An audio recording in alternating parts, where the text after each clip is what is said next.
ಈಗ ಇವತ್ತು ರಾಜ್ಯದಲ್ಲಿ ಯಾವ ರೀತಿ ನಡೀತಾ ಇದೆ ಪರಿಸ್ಥಿತಿಗಳು ನೋಡ್ತಾ ಇದ್ದೀವಿ.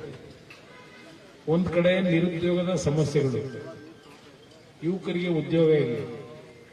ಸರ್ಕಾರ ಯುವನಿಧಿ ಕಾರ್ಯಕ್ರಮ ಕೊಡ್ತಿದೀವಿ ಅಂತಾರೆ, ಯಾರಿಗೆ ಕೊಟ್ಟಿದ್ದಾರೋ ದುಡ್ಡನ್ನ ಗೊತ್ತಿಲ್ಲ. ಎಷ್ಟು ಜನ ಕೊಟ್ಟಿದ್ದಾರೋ ಅಂತಕ್ಕಂಥ ಮಾಹಿತಿಗಳು ಇಲ್ಲ.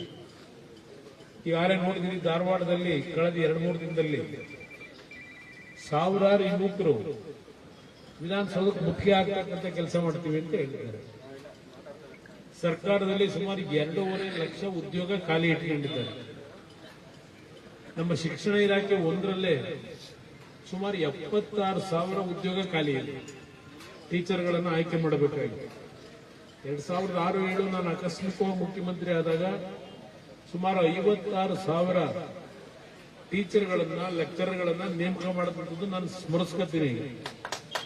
ಆ ಸಂದರ್ಭದಲ್ಲಿ ಏನೊಂದು ನಾವು ಹೊಸದಾಗಿ first grade college, junior college, ಹೈಸ್ಕೂಲ್ಗಳ ಪ್ರಾರಂಭ ಮಾಡೋದು 56,000 ಜನಕ್ಕೆ ಉದ್ಯೋಗ ಕೊಟ್ಟು ಹೆಣ್ಮಕ್ಳು 50% ತಗೊಂಡು, ಅದಾದ ನಂತರ ಅಂತ ದೊಡ್ಡ ಮಟ್ಟದಲ್ಲಿ ರಾಜ್ಯದಲ್ಲಿ 2006 ನಂತರ ನಾವು ಉದ್ಯೋಗವನ್ನು ಕೊಡ್ತಕ್ಕಂಥದ್ದು ಹಿಂದೆ ಉಳಿದಿದ್ದೇವೆ. ನಮ್ಮ ಕಾಲದಲ್ಲಿ 2006-07 ಕೃಷಿ ಇಲಾಖೆಗೆ, ಅರಣ್ಯ ಇಲಾಖೆಯಲ್ಲಿ ಇಂಜಿನಿಯರ್ಗಳನ್ನ ನೇಮಕ ಮಾಡತಕ್ಕಂಥದ್ರಲ್ಲಿ ನಾವು ಹಲವಾರು ನಿರ್ಧಾರಗಳನ್ನು ಮಾಡಿದ್ವಿ. ಇವತ್ತು ಕಂಪ್ಯೂಟರ್ ಇಂಜಿನಿಯರ್ಗಳು, ಮೆಕ್ಯಾನಿಕಲ್ ಇಂಜಿನಿಯರ್ಗಳು, ಸಿವಿಲ್ ಇಂಜಿನಿಯರ್ಸ್ ಸಾಲ ಸೋಲ ಮಾಡಿ ಓದಿಸಿರ್ತೀವಿ ಹಳ್ಳಿ ಮಕ್ಕಳು. ಇವತ್ತು ಉದ್ಯೋಗ ಇಲ್ಲದೆ ಅಲಿತಾ ಇರ್ತಕ್ಕಂಥದ್ದನ್ನು ನಾನು ಸ್ವತಃ ನೋಡ್ತಾ ಇದ್ದೆ. ನನ್ನ ಹತ್ರನೇ ಒಂದು 3-4 ಸಾವಿರ BE ಕಂಪ್ಯೂಟರ್ ಮಾಡಿರ್ತಕ್ಕಂಥ ಕುಟುಂಬದ ಮಕ್ಕಳು ನನಗೆ ಅರ್ಜಿ ಕೊಟ್ಟಿರ್ತಕ್ಕಂಥದ್ದು. ನಾನೇನು ಪ್ರತಿನಿತ್ಯ ಈ ಉದ್ಯೋಗದ ವಿಷಯದಲ್ಲಿ ತಲೆ ಕೆಡಿಸಿಕೊಂಡು ಕೆಲಸ ಮಾಡಬೇಕಾಗಿದೆ. ಇವತ್ತು ಇಂಥ ಒಂದು ಪರಿಸ್ಥಿತಿಗಳು, ಅಂದ್ರೆ ಸರ್ಕಾರದಲ್ಲಿ ಯಾವ ಒಂದು ವಿಷಯಗಳಿಗೆ ಆದ್ಯತೆ ಕೊಡಬೇಕು ಅಂತಕ್ಕಂಥದ್ದು ನಾವು ಕಾಣ್ತಾ ಇದ್ದೇವೆ. ನಾನು ಟೀಕೆ ಮಾಡಬೇಕು ಅಂತ ಹೇಳಲ್ಲ.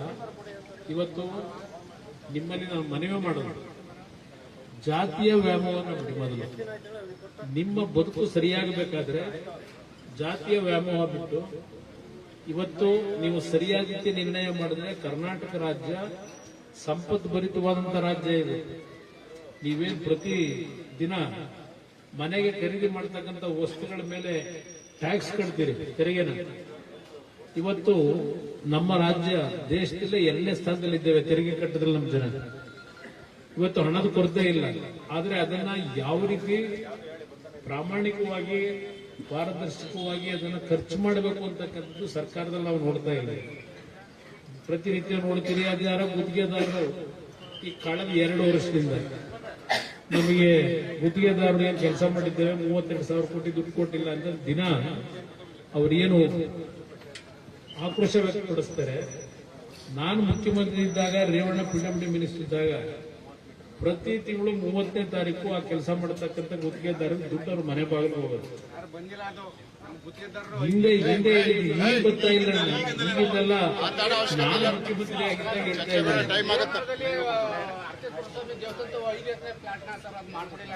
ಭೂಸ್ವಾಧೀನ ಅಲ್ಲಿ ಲೋಕಲ್ ಬೇಕಾದ್ರೆ. ಅದರಿಂದ ಇವತ್ತು ಎಲ್ಲಾ ವಿಷಯದಲ್ಲೂ ಒಂದು ರೀತಿ ಸರ್ಕಾರ ಜನಗಳಿಗೆ ಗೌರವಯುತವಾಗಿ ಅವರ ಭಾವನೆಗಳಿಗೆ ಸ್ಪಂದಿಸ್ತಾ ಇಲ್ಲ. ನಾನು ಯಾರನ್ನೂ ಟೀಕೆ ಮಾಡ್ಲಿಕ್ಕೆ ಹೋಗಲ್ಲ, ಆದರೆ ನಾನು ನಿಮ್ಮಲ್ಲಿ ಮನವಿ ಮಾಡೋದು, ನಿಮ್ಮ ಬದುಕು ಸರಿಯಾಗಬೇಕಾಗಿದೆ. ಹಳ್ಳಿಗಳಲ್ಲಿ ಇರ್ತಕ್ಕಂಥ ಸಮಸ್ಯೆಗಳಿಗೆ ಪರಿಹಾರ ದೊರಕಬೇಕಾಗಿದೆ. ಸಾರಮ್ಮ ಯಶಂತ ವ್ಯಕ್ತಿನ ನೀವು ಸೋಲಿಸಿದ ಸಾಯಿಗ್ರಾಮದಲ್ಲಿ, ಸಾಯಿಗ್ರಾಮ KR ನಗರದಲ್ಲಿ ಎಲ್ಲಾದ್ರೂ ಉಂಟ ಯೋಚನೆ ಮಾಡಿದ್ದೀವಿ. ನಾನು ಎಲ್ಲಾ ಸಮಾಜದವ್ರಿಗೆ ಹೇಳ್ತೀನಿ, ನನ್ನ ಜಾತಿ ಇಲ್ಲ, ನನಗೆ ನನ್ನ ಒಕ್ಕಲಿಗರು ನೀವು ಬೆಳೆಸಿರಬಹುದು, ದೇವರುಗಳನ್ನು ಬೆಳೆಸಿರಬಹುದು, ಆದರೆ ನಾವು ಎಂದೂ ಸಹ ಜಾತಿಯ ಹೆಸರಿನಲ್ಲಿ ಯಾವುದೇ ಸಣ್ಣ ಪುಟ್ಟ ಜಾತಿಗಳಿಗೂ ಅನ್ಯಾಯ ಮಾಡಿಲ್ಲ. ಎಲ್ಲರನ್ನೂ ಗೌರವಿಸಬೇಕು ಕಂಡಿದ್ದೀವಿ. ಅದರಿಂದ ನಾನು ನಿಮ್ಗೆ ಹೇಳ್ತಕ್ಕಂಥದ್ದು, ಇವತ್ತು ನಮಗೆ ಬೇಕಾಗಿರತಕ್ಕಂಥದ್ದು, ಇಲ್ಲಿ ನಮ್ಮ ದಲಿತ ಸಮಾಜದ ಅಶ್ವಿನ್ ಟಿ ನರಸೀಪುರದಲ್ಲಿ ಶಾಸಕರಾಗಿದ್ದರು, ಸಲ ಸೋಲಿಸಿದ್ರು. ಇಂಥ ವ್ಯಕ್ತಿಗಳನ್ನ ಬಿಟ್ಟು ನೀವು ದಿನ ಪ್ರತಿನಿತ್ಯ ದುಡ್ಡುಡಿಯರನ್ನ ನೀವು ಮಂತ್ರಿ MLAಗಳು ಮಾಡ್ಕೊಂಡ್ರೆ ಎಲ್ಲಿಂದ ನಿಮ್ಗೆ ಕಷ್ಟ ಸುಖ ಬರ್ತಾರೆ? ಕೈ ಜೋಡಿಸಿ ಮನವಿ ಮಾಡ್ತೇನೆ. ನಾನು ಮುಖ್ಯಮಂತ್ರಿ ಆಗೋ ಮುಖ್ಯ ಎಲ್ಲ ಇಲ್ಲಿ ಹೋಗ್ಬೇಕು ಅಂದ್ರೆ ಹೋದ ಕಡೆ ಎಲ್ಲ ಕೂಗ್ತಾರೆ. ಗುಂಡ್ಲಪೇಟೆಗೆ ಹೋದೆ, ಅಲ್ಲಿ ನನ್ನ ಒಕ್ಕಲಿಗರಿಲ್ಲ. ಅಲ್ಲೂ ಬೆಳಗ್ಗೆ 9 ಗಂಟೆಗೆ ಜನ ಸೇರಿದ್ರು, ಅಲ್ಲೂ ಕೂಗ್ತಾರೆ. ಆದ್ರೆ ಓಟ್ ಹಾಕ್ಬೇಕಾದ್ರೆ ಕುಮಾರಸ್ವಾಮಿ ಮರ್ತೆ ಬಿಡ್ತಾರೆ. ಇದು ಬಂದಿರೋ ಸಮಸ್ಯೆ. ಈಗ ಸಾಲ ಮನ್ನಾ ಯಾವ ರಾಜ್ಯದಲ್ಲಿ ಮಾಡಿದ್ರು, ಎಲ್ಲಿಗೆ ದುಡ್ಡು ಮಾಡಕ್ಕೆ ಮಾಡಿ ತೋರಿಸ್ತಿಲ್ವ? ನಾನೇ ನಿಮ್ಮಲ್ಲಿ ಹೆಚ್ಚಿನ ತೆರಿಗೆ ಹಾಕಿ ಸಾಲ ಮನ್ನಾ ಮಾಡಿದ್ದಲ್ಲ. ನೀವು ಪ್ರತಿನಿತ್ಯ ಕಟ್ತಕ್ಕಂಥ ನಿಮ್ ದುಡ್ಡು ಸರ್ಕಾರದ ಖಜಾನೆ, ಅದರಲ್ಲೇ ಹೊಂದಾಣಿಕೆ ಮಾಡಿ ನೀವು ಸಾಲ ತೀರಿಸ್ಕೊಟ್ರೆ. ಅದರಿಂದ ಇದೆಲ್ಲ ಯೋಚನೆ ಮಾಡಿ. ನಮಗೆ ಸಿಕ್ಕಂತ ಅಲ್ಪಾವಧಿನಲ್ಲಿ ರೈತರ ಪರವಾಗಿ, ದೀನ ದಲಿತರ ಪರವಾಗಿ ನಾವೇನ್ ಕೆಲಸ ಮಾಡಿದ್ದೇವೆ ಬಡವರ ಬಗ್ಗೆ, ಮುಂದಿನ ದಿನಗಳಲ್ಲಿ ನೀವು ಒಂದು ಒಳ್ಳೆ ಸರ್ಕಾರ ತರತಕ್ಕಂಥದ್ದಕ್ಕೆ ತೀರ್ಮಾನ ಮಾಡಿ. ನಾನು ಇರ್ತಕ್ಕಂಥ ಬೇರೆ ಸಮಾಜದ ನನ್ನ ಬಂಧುಗಳಿಗೂ ಹೇಳ್ತೀನಿ, ನಮ್ಮನ್ನ ಜಾತಿ ಮೇಲೆ ನೋಡಬೇಡಿ, ಒಳ್ಳೆ ಕೆಲಸ ಮಾಡಿದ್ದಾರ ತೀರ್ಮಾನ ತಗೊಳ್ಳಿ. ಅದರಿಂದ ಇವತ್ತೇನು ಸಾಲಿಗ್ರಾಮದಲ್ಲಿ ಈ ಒಂದು ನಮ್ಮ ನಿರ್ದೇಶಕಗಳೆಲ್ಲ ಸೇರಿ ಇಂಥ ಒಳ್ಳೆ ಭವ್ಯವಾದ ಕಟ್ಟಡ ಕಟ್ಟಿ ರೈತರಿಗೆ ಅನುಕೂಲ ಆಗ್ತಕ್ಕಂಥದ್ದಕ್ಕೆ ಒಂದು ಒಳ್ಳೆ ಕೆಲಸ ಮಾಡಿದ್ದೀರಿ. ನಮ್ಮ ಹಿರೇಗೌಡರು ಸಹ ಈ ಕಾರ್ಯಕ್ರಮದಲ್ಲಿ ಅಧ್ಯಕ್ಷರು ಭಾಗವಹಿಸಿದ್ದಾರೆ.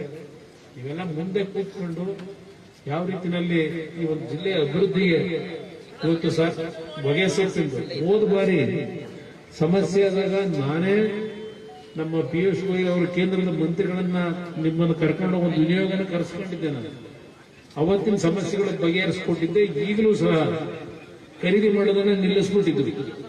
ನಾನು ಪುನಃ ಮತ್ತೆ ಮಾತನಾಡಿ ಈ ಸಮಸ್ಯೆಗಳನ್ನು ಬಗೆಹರಿಸಿದೆ. ಅದರ ಇವತ್ತು ರೇಟು 270-260 ರೂಪಾಯಿ ಇಳಿದಿದೆ ಅಂತಕ್ಕಂಥದ್ದು ಏನಿದೆ, 320-345 ಇದ್ದದ್ದು ಅದನ್ನು ಸರಿಪಡಿಸ್ಕೊಡಿ. ರೇಟಿಂದ ನಮಗೆ ತೊಂದರೆ ಇವತ್ತು ಕಡಿಮೆ ಆಗಿರ್ತಕ್ಕಂಥದ್ದು, ರೈತರಿಗೆ ಅನಾನುಕೂಲ ಆಗಿದೆ ಅಂತಕ್ಕಂಥದ್ದು ಹೇಳಿದ್ದೀನಿ.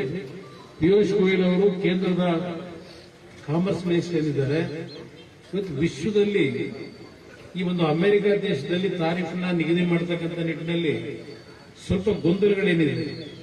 ಇವತ್ತು ದೇಶದಲ್ಲಿ ಬೇರೆ ಬೇರೆ ದೇಶದ ಜೊತೆ ಸಂಬಂಧಗಳನ್ನ ಬೆಳೆಸ್ತಕ್ಕಂಥದ್ರಲ್ಲಿ ನಮ್ಮ ಒಂದು ಉತ್ಪಾದನೆ ಆಗ್ತಕ್ಕಂಥ ನಮ್ಮ ದೇಶದ ಉತ್ಪಾದನೆಯನ್ನ ಬೇರೆ ದೇಶಗಳಿಗೆ ಮಾರಾಟ ಮಾಡತಕ್ಕಂಥ ನಿಟ್ಟಿನಲ್ಲಿ ಏನು ಹಲವಾರು ರೀತಿಯ ಒಪ್ಪಂದಗಳಾಗ್ತಾ ಇದೆ. ಅದರಲ್ಲಿ ಪಿಯೂಷ್ ಗೋಯಲ್ ಅವರು ಸ್ವಲ್ಪ ಬ್ಯುಸಿ ಇರೋದ್ರಿಂದ ನಾನು ಕಳೆದ 8 ದಿವಸಗಳಿಂದ ಅವ್ರನ್ನ ಭೇಟಿ ಮಾಡೋಕೆ ಪ್ರಯತ್ನ ಪಟ್ಟಿದ್ದೆ.